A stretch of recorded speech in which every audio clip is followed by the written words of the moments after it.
Assalamualaikum warahmatullahi wabarakatuh.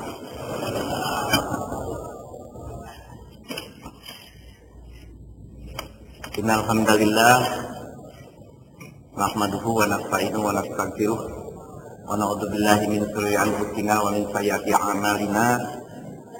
May yahdihillahu fala mudilla lahu wa man yudlil fala hadiya lahu. Asyhadu an la ilaha illallah wa asyhadu anna Muhammadan abduhu wa rasuluh. Allahumma sholli ala sayyidina Muhammad wa ala alihi wa sahbihi wa sallam, amma ba'd.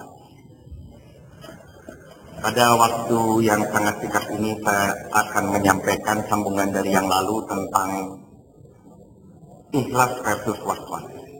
Namun tentunya sebagai pembuka, marilah kita bersyukur atas nikmat yang telah diberikan Allah Subhanahu wa taala kepada kita, mulai dari nikmat kesehatan, nikmat kita bisa duduk bersama di majelis ini, dan masih banyak nikmat-nikmat lain yang harus kita syukuri, yang tidak terhindar.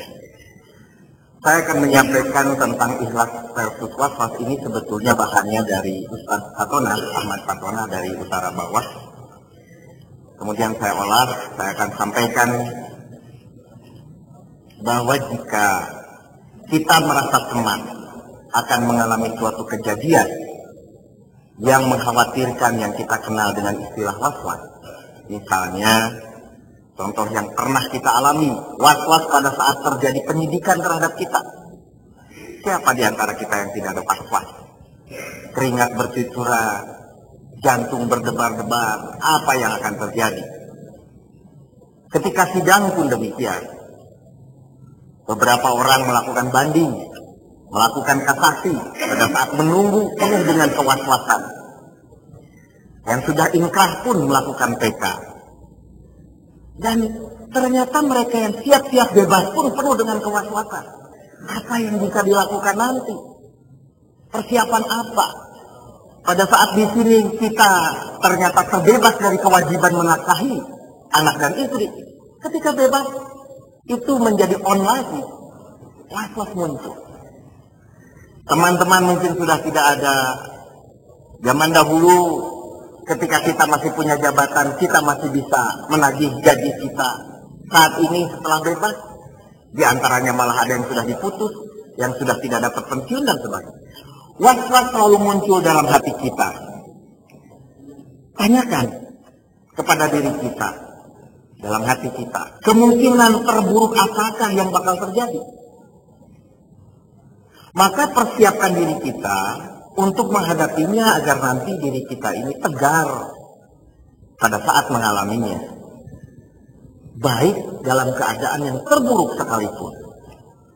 Hadapilah semuanya dengan hati yang tegar, penuh keimanan. Setiap kali kondisinya bertambah mencemaskan, diperlukan iman yang lebih kuat untuk meredamnya. Dan percayakanlah sepenuhnya kepada Allah bahwa Allah akan menolong kita dan keluarga. Allah adalah sebaik-baik pelindung. Seperti pada doa yang sering kita ucapkan, Hasbunallah wa ni'mal wakil, ni'mal maula wa ni'man nasir, la haula wa la quwata illa billahil aliyyil azim. Ketika itu diucapkan dengan sepenuh hati, serahkan semuanya kepada Allah, tentu lepas was-was kita. Iya kan? Karena Allah adalah sebaik-baik pelindung, sebaik-baik penyelesai masalah. Cukuplah Allah menjadi penolong kami. Allah adalah sebaik-baik pelindung. Kepada Allah lah kami berserah diri. Dalam penggalan surat At-Talaq ayat kedua dan ketiga, Allah berfirman, barang siapa bertakwa kepada Allah, niscaya dia akan mengadakan baginya jalan keluar dan memberinya rizki dari arah yang tidak disangka-sangkanya. Barang siapa yang bertawakal kepada Allah, niscaya Allah mencukupkan keperluannya. Di dalam surat Hud ayat 49 Allah berfirman, sesungguhnya kesudahan yang baik adalah bagi orang-orang yang bertakwa. Begitu pula Allah berfirman di dalam surat yang biasa kita dengar di dalam pada saat sholat. Asor ayat ke-6, inna ma'al usri yusra. Sesungguhnya di balik kesulitan itu ada kemudahan. Iman yang kuat bagi kita baru akan terlihat saat ujian sedang menghebat. Pada saat ujian sedang menghebat, terlihatlah seberapa tinggi iman kita. Kita harus iri pada orang-orang yang tetap bertahan dalam keadaan ketaatan, meskipun dirinya sedang diuji oleh Allah dengan masalah hidup yang sangat berat.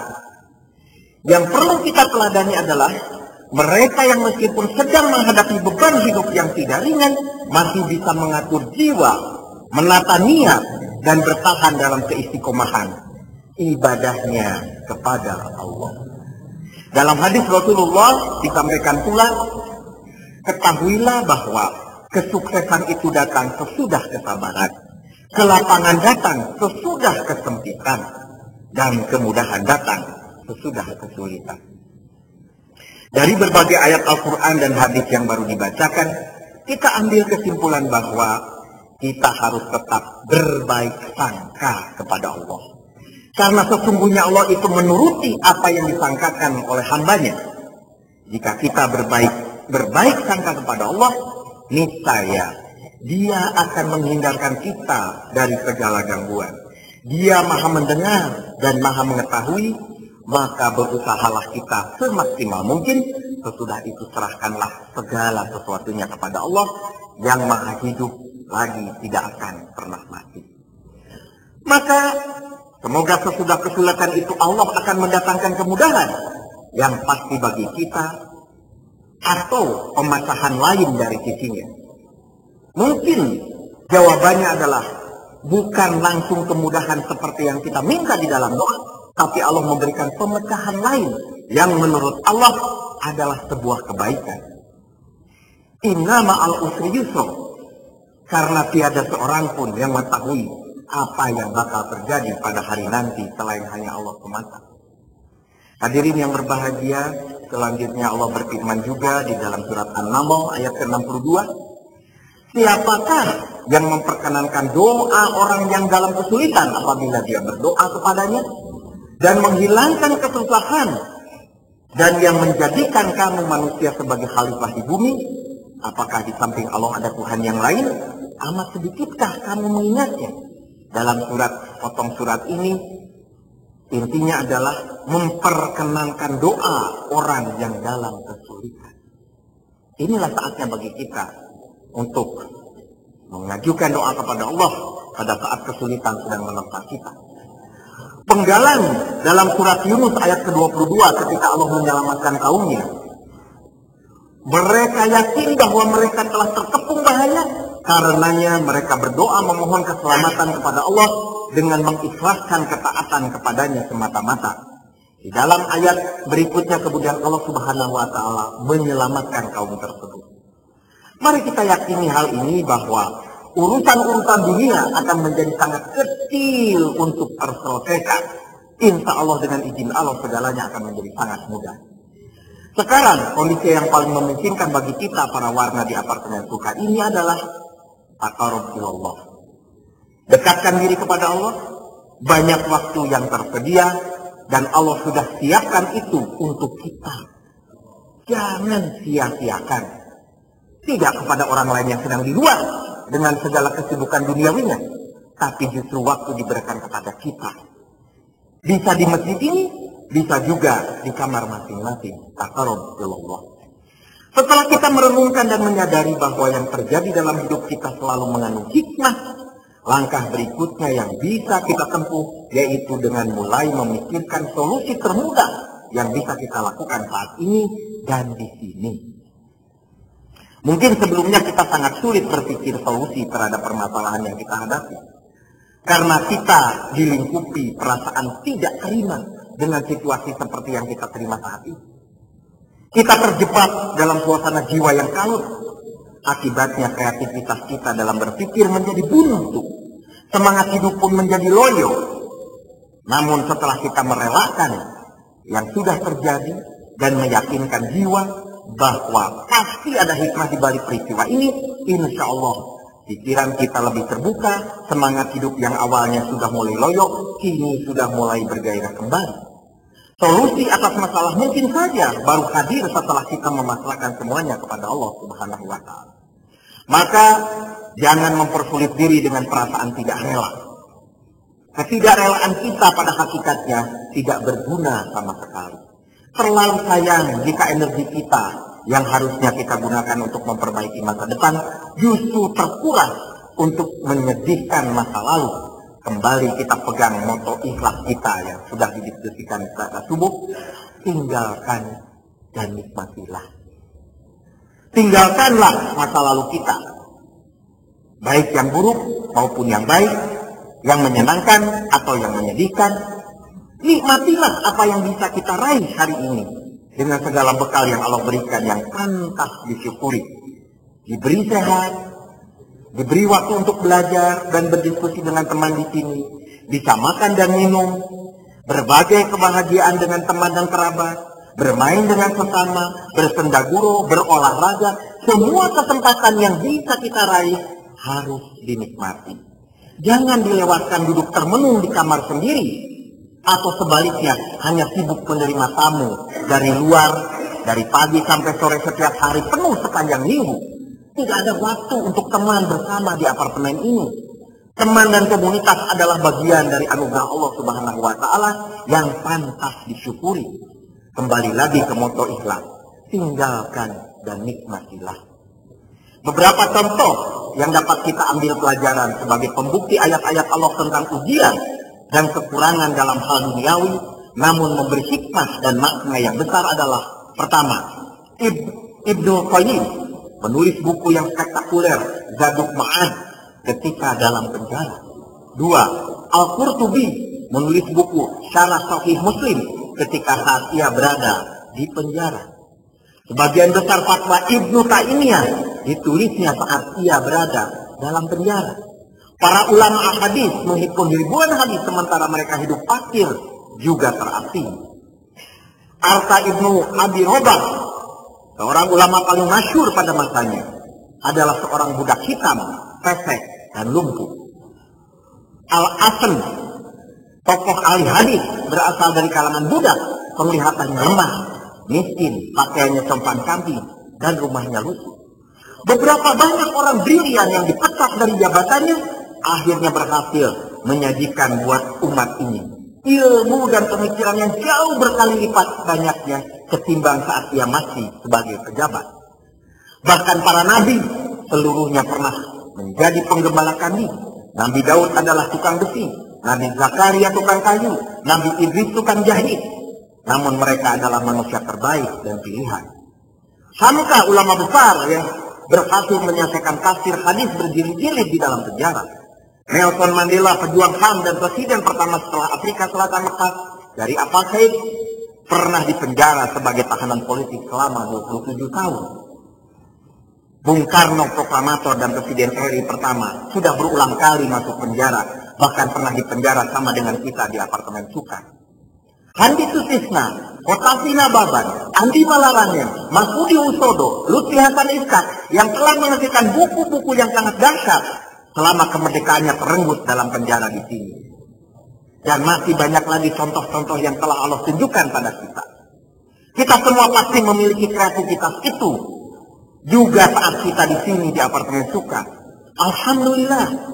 Silakan hitung-hitung apa saja kreativitas yang telah dan sedang dapat bapak-bapak lakukan. Berapa banyakkah tenaga, pikiran, dan kepintaran bapak-bapak dipakai untuk membantu teman dalam urusannya? Pada intinya, jangan bersedih atas ketampanan, kecantikan, harta, dan keluarga yang hilang. Jangan bersedih dengan ujian yang sedang Allah Subhanahu wa Ta'ala berikan pada kita di sini di apartemen Suka, yang dibatasi kemerdekaan untuk beberapa waktu, walau tentunya dengan beban di antara kita yang berbeda-beda. Maka akhirnya terbayang pada diri sendiri siapa kita dan akan ditempatkan di mana oleh Allah Subhanahu wa Ta'ala setelah ini. Subhanallah, insya Allah kita akan mendapat tempat yang tinggi di sisi Allah Subhanahu wa Ta'ala. Sabarlah sedikit lagi bapak-bapak dan hadirin yang dirahmati Allah. Ibnu Athaillah, seorang sufi terkenal, berkata, Dia memberi sehat dan sakit, kaya dan miskin, gembira dan duka, agar kau mengenalnya dengan seluruh sifatnya. Amin. Hidup ini sangat singkat, saudara-saudaraku. Detik demi detik usia kita adalah sebuah perjalanan menuju titik ajal. Maka jangan sampai hidup yang sementara ini justru membuat kita sengsara di kehidupan akhirat yang abadi. Dalam surat Ali Imran ayat ke-186 Allah Subhanahu wa ta'ala berkata, kamu akan diuji terkait dengan harta dan dirimu. Kamu akan mendengar dari orang yang diberi kitab sebelummu dan dari orang yang mempersekutukan Allah gangguan yang banyak yang menyakitkan hati. Jika kamu bersabar dan bertakwa, maka itu termasuk urusan yang patut diutamakan. Allah menuntun ketenangan jiwa kita dengan memberi kekayaan, kejujuran pada orang yang beriman. Seperti yang disampaikan dalam surat Al-Fat ayat ke-18.